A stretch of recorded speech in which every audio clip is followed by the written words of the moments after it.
Bismillahirrahmanirrahim. Welcome all of you. Today the topic of discussion is Newton's second law of motion. तो आज हम Newton के second law को discuss करते हैं. First of all Newton second law का statement जो है उसको देखते हैं. The net force if on a body is equal to the product of the body's mass and its acceleration. इसमें जो नेट फोर्स है वो प्रोडक्ट होता है दो चीज़ों का, नंबर वन मास का और नंबर टू एक्सेलरेशन का.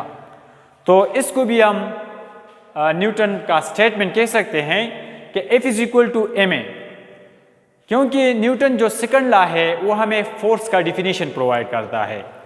फोर्स हम इस तरह भी डिफाइन कि the product of mass and acceleration is called force, या mass time acceleration is also called force. तो न्यूटन सेकंड लॉ जो है वो हमें फोर्स के जो डिफिनीशन है वो भी प्रोवाइड करता है, और हम ये प्रूफ भी करेंगे कि F is equal to ma किस तरह इक्वल है. F is equal to ma किस तरह इक्वल है. Mass time acceleration is called force. Number second जो स्टेटमेंट है वो मैथमेटिकल स्टेटमेंट है.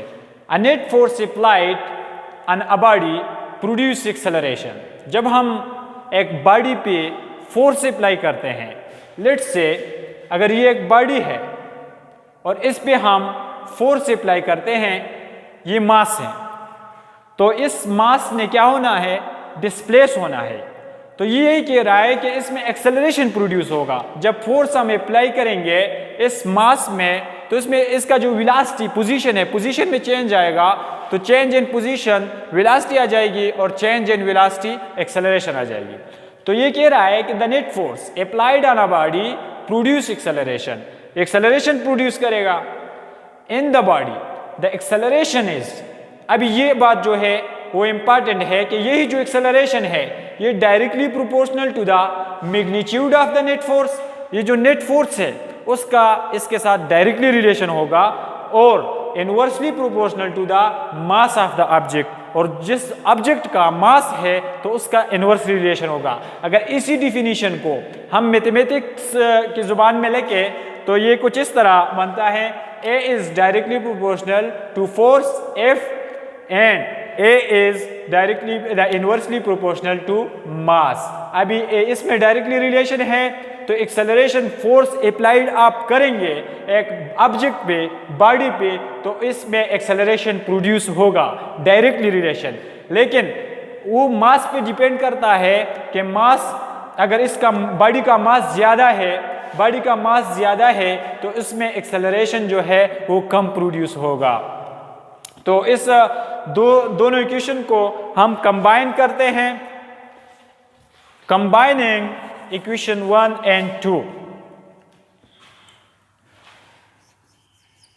Combining equation 1 and A and B.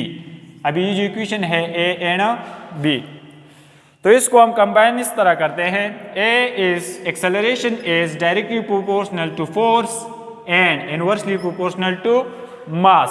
This is equation number C. अभी ये जो एक्सेलरेशन है ये दो फैक्टर पे डिपेंड करता है. नंबर वन इज फोर्स जो कि डायरेक्टली रिलेटेड है, और नंबर टू इज मास जो कि इनवर्सली रिलेटेड है. अभी हम इसको, ये जो प्रोपोर्शनलिटी साइन है इसको हटाते हैं. जो अब जब हम फिजिक्स में प्रोपोर्शनलिटी को चेंज करते हैं तो इसकी जगह एक इक्वलिटी आता है. तो इसी तरह एक इक्वलिटी इधर आएगा, A is equal to K time F by M. और अगर इसको मैं क्रॉस मल्टीप्लाई करूँ तो ये बन जाएगा F is equal to MA, K time MA. अभी जो K हैं, ये जो K है इसको हम कहते हैं प्रोपोर्शनलिटी कांस्टेंट. ये जो K लिखा हुआ है इसको कहते हैं प्रोपोर्शनलिटी कांस्टेंट. Proportionality constant. अच्छा, अभी इस के का वैल्यू क्या होगा? लेट्स से अगर एक बॉडी है और बॉडी का मास 1 kg है, बॉडी का मास 1 kg है और इसमें जो एक्सेलरेशन प्रोड्यूस हो रहा है वो 1 मीटर पर सेकंड स्क्वायर, 1 मीटर पर सेकंड स्क्वायर एक्सेलरेशन प्रोड्यूस हो रहा है, तो उसका जो फोर्स होगा वो 1 न्यूटन होगा। 1 Newton is equal to 1 kg and metre per 1 metre पर सेकंड स्क्वायर। तो इसका मतलब ये है, अगर ये वैल्यूज जो है 1 न्यूटन, 1 किलोग्राम और 1 मीटर पर सेकंड स्क्वायर हम इस इक्वेशन में पुट करें, इक्वेशन नंबर डी में, putting these values and equation number D, तो ये बन जाएगा 1 न्यूटन इज इक्वल टू के टाइम 1 kg 1 मीटर पर सेकंड स्क्वायर। तो अभी ये 1 1 कैंसिल हो जाएगा, ये 1 1 मल्टीप्लाई 1 हो जाएगा, तो 1 न्यूटन इज इक्वल टू के, और ये के कैंसिल, के का वैल्यू आ जाएगा 1। तो इट्स मीन डेट इस एसआई सिस्टम में इसका जो वैल्यू है के का, जिसको हम प्रोपोर्शनलिटी कांस्टेंट कहते हैं, वो है हमारे पास के इज इक्वल टू 1। ये तो सिंपल सा डिफिनीशन था, सिंपल व्यू था न्यूटन सेकंड लॉ का।